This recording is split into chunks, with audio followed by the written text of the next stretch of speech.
อันน่ะคืออันได้ยินน้องก็ได้ล่มบ่กับ FC ได้ล่มบ่เพิ่นโทรมาอยู่บ่แม่นเพิ่นก็ซื้อเครื่องซื้อของให้อยู่เนาะผ่านมาเนาะแม่นแต่ว่าคืออันนี้ยินว่าน้องเพิ่นน้องว่ามื้อนั้นว่าเพิ่นว่าสิเจาะน้ำบาดาลให้น้องบ่ได้ยินอ้ายเพิ่นว่าล่มอยู่เพิ่นว่าประมาณอาทิตย์นี้แหละอาทิตย์หน้านี่แหละเพิ่นว่าสิโอนเงินมาให้เพิ่นว่าเจ้าน้ำกับพังๆเบิ่งน้องนู้นเนาะโดมีแล้วบ่ซั่นบ่คนสิมาจอน่ะสร้างนี่ขอติดต่อแล้วสร้างเพราะว่าน้องเพิ่นติดต่อไปมื้อนั้นมันแพงมันแพงแหละทั้งอ้ายเพิ่นว่าให้บ่าวผู้ไทยติดต่อหาเลยสร้างเพราะว่าน้องเพิ่นไปตั้งน้ำไกลนั่นเนาะแม่ถ้ามีน้ำบาดาลเพิ่นเจาะให้นี่สิกินน้ำนี่ได้บ่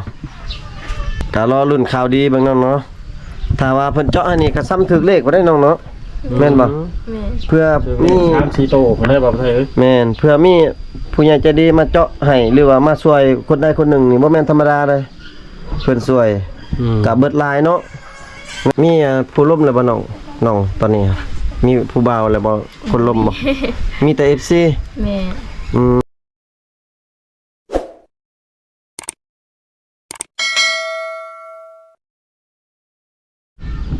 ทักทายสบายดีพ่อแม่พี่น้อง FC ฝั่งลาวฝั่งไทยพี่น้องเอ้ยมาเยี่ยมยามทำข่าวน้องสาวนูนมื้อนี้พี่น้องเนาะน้องเพิ่นอยู่ถึงเฮือนเพิ่นล่ะพี่น้องตอนนี้บ่าวผู้ไทยมาเปิดคลิปอยู่ข้างๆบ้านน้องนี่แหละพี่น้องเมื่อกี้เห็นน้องเพิ่นตากเครื่องอยู่พี่น้องอยู่ตารางบ่ฮู้ว่าน้องเพิ่นไปไสอันนี้เป็น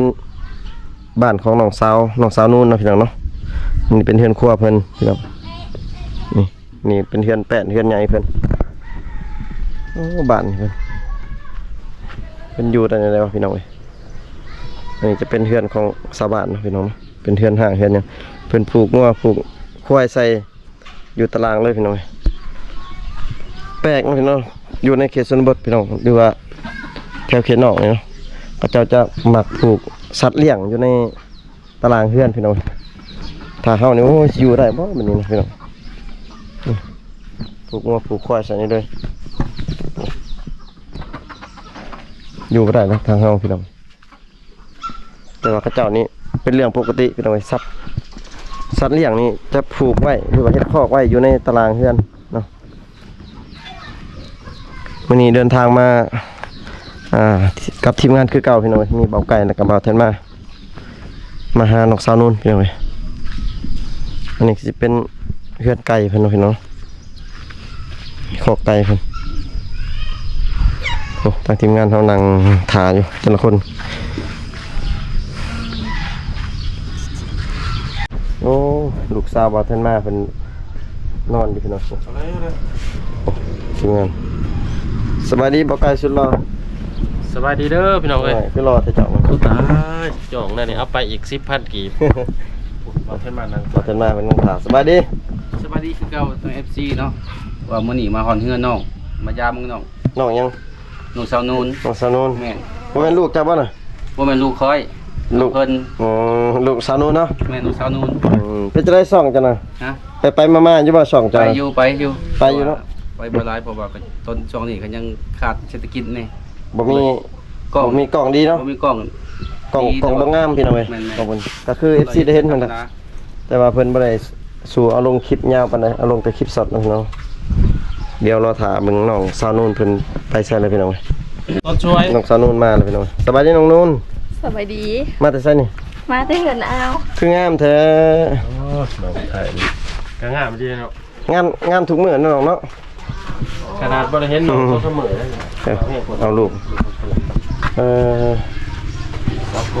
มีแล้วบ่พอน้องนิ่งฮะบ่มียังบ่ทันมีบ่ยังหาอยู่บ่นั่งใช่นั่งอยู่หันน้องยังหาบ่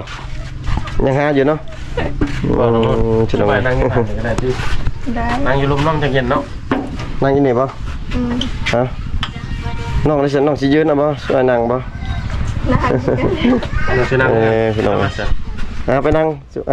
ช่วยบ่กล้านั่งแล้วกันน้องบ่นั่ง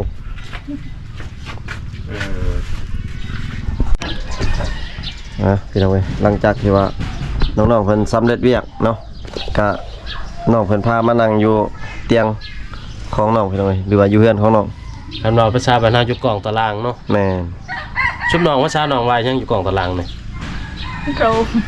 โรม ตรม ตรมลม โรม โทรม อยู่ตาราง ว่าก็บ่ถูกพี่น้องเอ้ย เขาว่าบ่เป็น เฮาบ่ลึงหันดินบ่เป็นเนาะ ลิ้นมันแข็งโพด อย่า อืม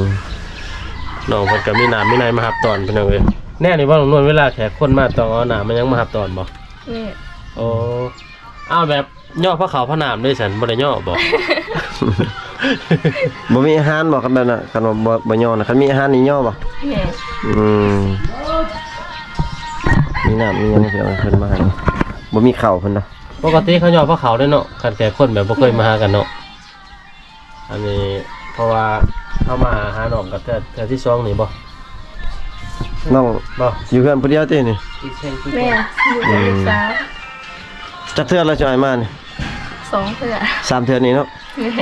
อืมบ่ได้ให้ติบ่ได้เครียดติช่วยมาดู บ่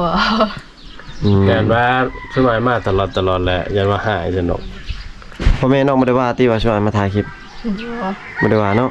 อืมใครเพิ่นก็คือสิดีใจอยู่ติเพราะว่ามีมื้อก่อนนี่มีเฮาเอาเขาวเอาน้ำมาให้เนาะ เพิ่น กินนะว่าเขานะ กินแล้ว เออ เพิ่นดีใจอยู่บ่เพิ่นได้เพิ่นว่า ดีใจแล้ว อืม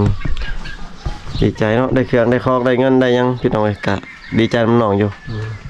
FC หลายคนเพิ่นก็ว่าได้โอ้วาสนาเขากันแล้วว่ากับทีมงาน อืม เพราะว่ามาถ่ายเทื่อหนึงก็พอดีมีผู้ใหญ่เพิ่นเห็นแล้วเพิ่นซอยเลยเนาะ แม่ ถือว่าดีใจน้ำน้องพี่น้องเลยก็สิแม่นโชคชะตาวาสนาอันเดียวกันเข้ากัน กินข้าวเช้าแล้ววันนี้เนาะ กินแล้ว ยังกินตอนเที่ยงเนาะ แม่ มีหยังกินตอนเที่ยงมื้อนี้ ยังบ่ฮู้ซ้ อืมเขาไปหาปลาไปบ่ นี่บอลหากินบ่น้องนนท์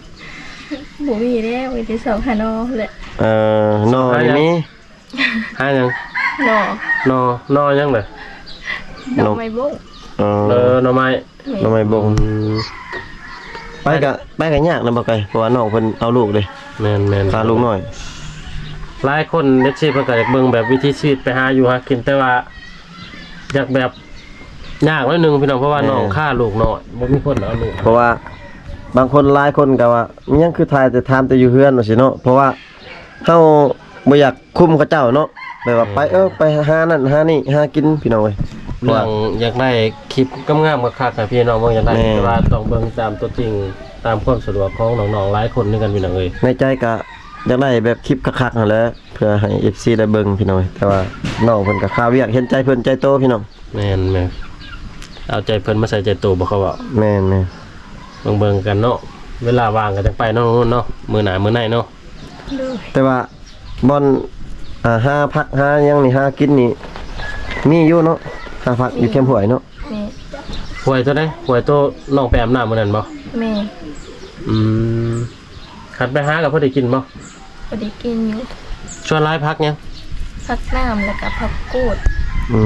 ฟัง นี่ แล้ว มีบ่อีหยังอารอนดาอารอนเดะเนี่ย บ่มี มีอดอนดาดอนดงดา เอ้า ผักตบฮะ พักอีหยังพักตัวเฮาต้มใส่มีมื้อนั้นเนี่ยอารอนดานะ ผักตบ บ่แม่นผักกาดจ้อง ผักกาดจองน้องฮู้บ่ เออ อดอนดานั่นบ่ทึกบ่อยว่านี่อดอนดา บ้านเพิ่นก็เอิ้นอันนั้นผักกันจองคือกัน เออ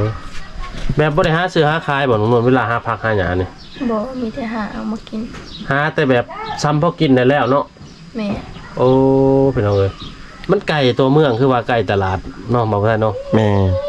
แสดงว่าภายในบ้านเนี่ยบ่ได้เคยแบบหาซื้อหาขายเนาะ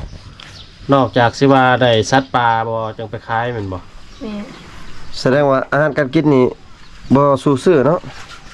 คันซื้อนี่ไปซื้ออยู่เมืองเลยบ่เนาะ แม่แหละ ใกล้เติบได้แต่บ้านน้องหาตัวเมืองพี่น้องเอ้ย ก็คือน้องนี่ก่อนสิเข้าเมืองแต่ละเทื่อนี่ต้องไปยืมรถเขาเจ้าบ่น้อง แม่ เห็นน้องว่าบ่มีรถจักรเนาะ แม่ โอ้ บ่มีรถจักรสิขี่เข้าไปในเมือง เวลาไปซื้อเครื่องน่ะยืมเขาก็เจ้าบ่หายบ่ซั่นเอารถเข้าไปแก้เครื่อง เขาบ่ว่าบ่ คือกันแล้ว น้องใส่น้ำมันบ่หรือว่าแนวใด ใส่น้ำมัน เอ่อประมาณเท่าไหร่น้องใส่ไปเทื่อหนึง 50,000 อืม 50ประมาณ50ชั้นหนึงบ่ แม่ ค่าซื้อน้ำซื้อในอีกเด้ เพราะว่าคันไล่กิโลนี่ก็ประมาณเท่าไหร่เอ่ยไล่บ่20หา ประมาณ20ปลายกิโลนั่นแหละ 20ปลายกิโลพี่น้องเอ้ย ก็ไกลเติบพี่น้อยนอกก็คิดจังได้บ่รถจักรสมมุติว่ามีผู้ใหญ่หรือว่า FC เพิ่นอยากซื้อให้เนาะเห็นความกตัญความดุความมันของน้องนะขายเครื่องขายของรถบ่มีน้องก็คิดจังได้บ่ คิดจังได้บ่รถจักร นู่น อยากได้เลย เอาประมาณมือซองก็ได้เนาะน้องเนาะประมาณ10ปลายล้าน11 12ล้าน ส่วนรายประมาณ12ล้าน แม่นประมาณ12ล้านประมาณ 20,000เนาะ 20,000กว่า 25,000นี่คือน่าจะโอเคอยู่พี่น้องเอ้ยรถก็เป็นรถทางเวียดได้บ่ใช่เด้ แม่น Honda เวียด Honda เวียดเพราะว่าเขานิยมใส่ทางนั้นพี่น้องเอ้ยเขาเจ้าแบบขามไปซื้ออยู่คนตลอด คันได้รถจักรเองนี่สบายบ่ สบายเลย สบายเนาะอย่าไปยามใดก็ไป ไปตักน้ำกับบ่ได้ย่างได้บัดนี้เนาะก็มีรถจักรเนาะ แม่ ไปตักน้ำอาบน้ำเพราะว่าบ่อน้ำน้องก็อยู่ทางสวนบ้านเบื้องนั้นเพิ่นพี่น้องเอ้ย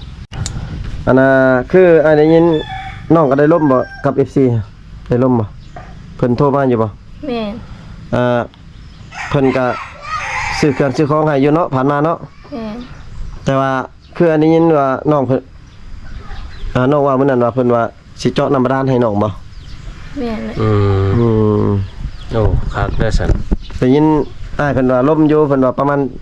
อาทิศนี้แหละอาทิศหน้านี่แหละเพิ่นว่าสิโอนเงินมาให้เพิ่นว่า เจ้าหน้า เจาะน้ำกับพังๆเบิ่งน้องๆนู่นเนาะ โดด มีแล้วบ่ซั่นบ่คนสิมาจอน่ะ สร้างในขอติดต่อแล้วสร้าง โอ้ เพราะว่าน้องเพิ่นติดต่อมาไปมื้อนั้นน่ะมันแพง มันแพง มันแพงแหละทั้งอ้ายเพิ่นว่าให้เบาผู้ไทยติดต่อหาเลยสร้างแต่ว่าอ้ายติดต่อแล้วรอถาแต่อ้ายเพิ่นโอนเงินมาตอนนั้นแล้วก็สิเจาะเลย โอเคอยู่แบบนั้นบ่เดียวเฮาก็มาเนาะแสดงว่าเนาะ เพราะว่าเขาเจ้าสิมาเจาะแถวบ้านแถวเมืองนี่เลย ก็ออกมาก็น้ำมันรถก็สิบ่ได้สิ5แสนสมมุติว่าเขาออกมาเนาะ แม่ น้ำมันรถเขา คันว่าเพิ่นเจาะนี่น้องอยากเจาะใช่น้อง ชาวกลางนี่เลย ฮะอยู่นี่บ่ แม่ แถวๆนี่แหละเนาะ แม่ เงินว่าคือบ่จอแถวทุกสนเฮือนตรงโน้นมื้อเทื่อมื้อหน้ามื้อไหนผู้เฮือนผู้ชาติในสันวางกลางนี่ น้องเพิ่นว่าจะเจาะแถวๆนี่แหละพี่น้องเพราะว่าน้องเพิ่นไปตั้งน้ำไกลนั่นเนาะ แม่ ถ้ามีน้ำบาดาลเพิ่นเจาะให้นี่สิกินน้ำนี่ได้บ่หรือว่าน้ำกินต้องไปตักอยู่พุ่น กินบ่ได้เลยเนาะ แม่ กินบ่ได้อยู่นี่เนาะ โอ้คือเลย ถ้าว่าเพิ่นเจาะให้นี่ก็คือสิสะดวกขึ้นเติมนั่นเนาะ โอ้สบายแล้วน้ำก็ยังกับพอดีแล่นท่อน้ำขึ้นกับเพื่อนคนนี้เลยเพื่อนบอลใส่น้ำเลยซื้อกระถางใหญ่ๆมาใส่เนาะมาใส่เนาะ แม่น สบายบาทนี่ก็สิบ่เมื่อยได้บาทนี่ ก็รอรุ่นข่าวดีเบิ่งน้องเนาะถ้าว่าเพิ่นเจาะให้นี่ก็ซ้ำถึกเลขบ่ได้น้องเนาะแม่นบ่ แม่ เพื่อมี 3-4โตคนได้บ่เอ้ย แม่นเพื่อมีผู้ใหญ่ใจดีมาเจาะให้หรือว่ามาช่วยคนใดคนหนึ่งนี่บ่แม่นธรรมดาเลยเพิ่นช่วยก็เบิดหลายเนาะเงินก็ห้อยฮอด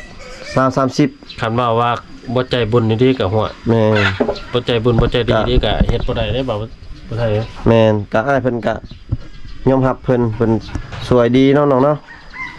ซัพพอร์ตช่วยเหลือตลอดเนาะ แม่น เพิ่นก็โทรมาเล่นน้ำอยู่ติ แม่ เพิ่นโทรมาแต่ละมื้อเพิ่นว่าหยังแน่น้องแบบเพิ่นบ่ได้เว้าบ่เกี่ยวกับความหักเพิ่นว่าสิมาลิ้นมาหยังเพิ่นบ่ได้เว้าบ่ บอก เพิ่นบ่ได้มา บอก เอาได้เอาสิ่งที่น้องบอกได้เพิ่นถามเรื่องหยังแน่เอาโทรมาแต่ละร่วมหยังกันแน่ เพิ่นถามเรียกที่เฮ็ดคู่มือนี่แหละ กินข้าวกินน้ำหรือว่าสิบ่ เพิ่นถามมื้ออื่นนี่สิไปไสน้องก็บอกว่ามื้ออื่นนี่สิไปเฮ็ดนั่นเฮ็ดนี่คือเมื่อวานซื้อนี่น้องไปซักให้ โอ้ ให้แล้วก็ถาม เพิ่นโทรถามตลอดเนาะ แม่ แสดงว่าเพิ่นเป็นห่วงเป็นใยอยู่เด้อ เอาใจไปน้องไปไหนนะพี่น้อง น้องว่าเสียงแห้งๆเดี๋ยวยันอ้ายเพิ่นบ่ได้ยินเพราะว่าอย่ามันบ่ดังอยู่ในคลิปเนาะชั่วโมงกับฮู้บ่ดีเนี่ย เอาซักแล้วสันซักให้น่ะน้อง ซักแล้วบอลเดียว เฮ็ดบอล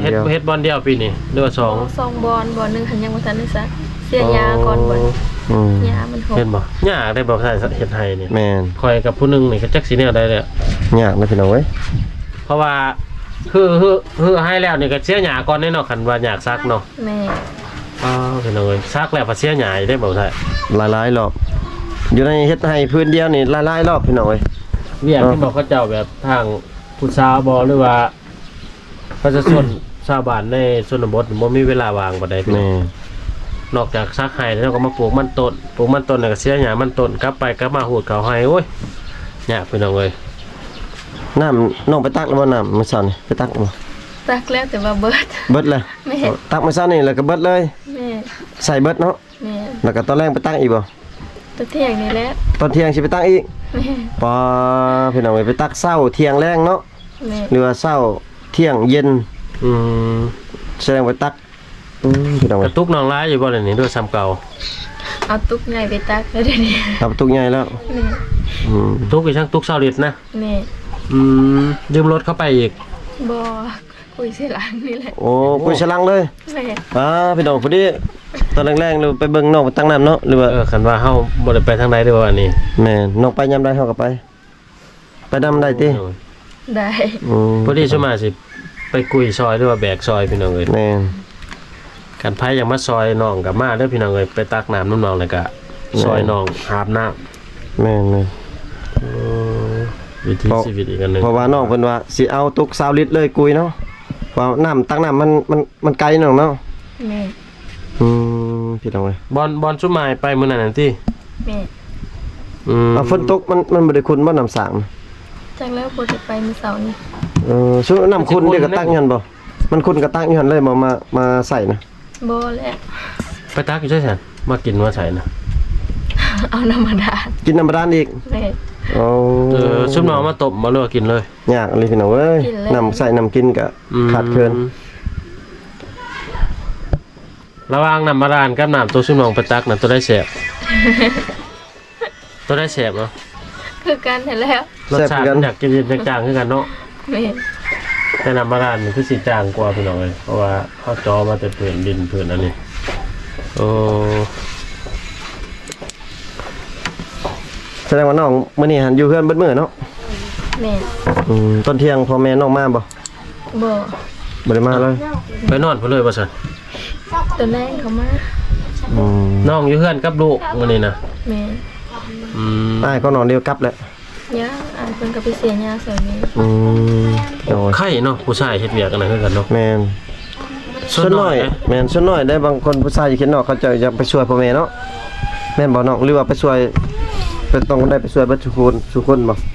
บ่ บางคนก็ บางคน บางคน นาย ก็ อ้าย ไป เห็นประเภทแบบวัยรุ่นคือซ้ำอ้ายของน้องแล้วกันอายุซ้ำน้องนี่เขาเจ้านอนเลยแนวเว้นเลย แม่น กลางคืนน่ะไปเฮารอหาบ่ดินผู้แสผู้สาวพี่น้องเว้ย ตอนนี้มีผู้ล่มแล้วบ่น้องตอนนี้ครับมีผู้บ่าวแล้วบ่คนล่มบ่มีแต่ FC แม่ แสดงว่ายังโสดเนาะมีแต่ FC ล่มถ้าว่าสมมุติว่ามีผู้มักผู้หยังได้น้องครับพร้อมเอาอยู่บ่ อย่า ยังบ่อยากพร้อมเนาะ ยังถ่ายอยู่เนาะ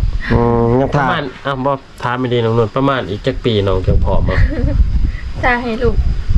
นี่ได้บ่แล้ว ถ่ายลูกใหญ่ อีกปีสองปีบ่ บ่ฮอด 3 ปีแล้วเด้ อีกปีหนึงก็ได้เนาะบ่ฮอดปีก็ได้บางทีเนาะได้บ่ ให้ลูกฮอด5 ปีเขาเฮ็ดได้ เขาเรียนกัน3ปีก็ประมาณ2ปีแสดงว่า แม่น ถ้าว่าเรื่อง กลับบ่ดนเนาะ แบบให้ล่มแบบล่มเด่นล่มยังล่มกันคู่มือนี่ได้อยู่เนาะล่มก่อนเนาะ ต้องคุยกันก่อนเบิ่งใจกันก่อน แม่นนะพี่น้องเอ้ยคือว่าแน่น้องก็เคยแบบผิดพลาดมาแล้วก็ต้องได้เบิ่งคักแน่ได้บัดนี้เนาะน้องเนาะเบิ่งกันไปดนๆพี่น้องเอ้ยบ่ฟ้าวตัดสินใจไว้พี่น้องว่า สมมุติว่ามี FC ฝั่งลาวฝั่งไทยเนาะหรือว่าต่างเมืองต่างแคว้นเพิ่นอยากมาลิ้นมาหยังนี่น้ำนองนี่ได้บ่เนาะ ได้ ได้เนาะ กลางเวทนึงกลางคืนนี่เพิ่นมา มาได้เบิดบ่หรือว่าไง มากังเวทนู่นแหละ กลางเวทเนาะ กลางเวท เห็นหน้ากันแจ้งเนาะกลางคืนนี่บ่อยากปานใด สมมุติว่าช่วงนั้นมีผู้มักไอ้ถามอีกตัวหนึงช่วงนั้นมีผู้มักนี่น้องสิเอาขะดองแพงบ่น้อง จักคือการดินตามพ่อแม่เพิ่นเว้าเลย พ่อแม่เว้าเนาะช่วงว่าน้องมักแฮงนี่มักผู้ชายคนนั้นเอาน้องเอาแพงบ่ช่วงในใจน้องอ่ะช่วงนั้นมักช่วงนั้นผู้นั้นเราบ่มีเงินเนาะ แบบ เงินบ่หลาย หลายประมาณเอา10ล้าน15ล้านนี่ น้องกะเอาได้บ่ซั่น ได้ ได้เนาะพอเฮามักเลยเนาะ แม่ คันแบบน้องมักแน่บ่มักแน่ได้อแพงบ่แบบนั้น สิเอาแพงเนาะแบบนั้นเนาะคือสิแพงนะ หักส่วนร้ายยันชุดน้ำพ่อแม่เนาะบ่าวผู้ไทยเนาะ แม่นสลายชุดนำพ่อแม่ได้เขาเขียนออกเลย ถ้าพ่อแม่ว่าเท่าไรกับเท่านั้นเราเป็นบ่น้องนุ่น แม่ โอ้พี่น้องเอ้ยแบบนี้ก็ต้องใครอยากล่มน้องด้วยว่าอยากมากน้องก็ต้องเข้าทางพ่อแม่ก่อนนะพี่น้องเอ้ย ต้องร่วมกับพ่อแม่ ให้ หรือ พ่อ ว่า แม่น้องมากหักแล้วก็คัดน้องกับพ่อแพทย์ หรือบ่ก็เอาไก่ตัวหนึงแล้วก็มีเหล้ามาส่วนพ่อเฒ่ากินก่อนแล้วก็ล่ม ส่วนบ่เฒ่า แล้วก็จังล่มคาดอง แก้ว บัด 2แก้วเนาะ อ ต้มไก่ตัวหนึงก็ถือว่าโอเคแล้วพี่น้องเอ้ยเอาบ่อันนั้นน้องโนดคืออายช่วยหมายกับไปหลายบ้านหลายเมืองแล้วแหละอายจะคู่กับบ้านน้องเวลาผู้บ่าวเขาเจ้ามาดินนี่เขามาแบบใดหั่นนะเขาดินแบบใดไปดินผู้สาวนี่ เขาโทรนัดก่อนบ่หรือว่า หรือว่าเขาตั้งมาหาขึ้นอยู่เฮือนรถบ่ เขามาหาโลด มาหารถ โอ้ แม่ แสดงว่าผู้บ่าวนั้น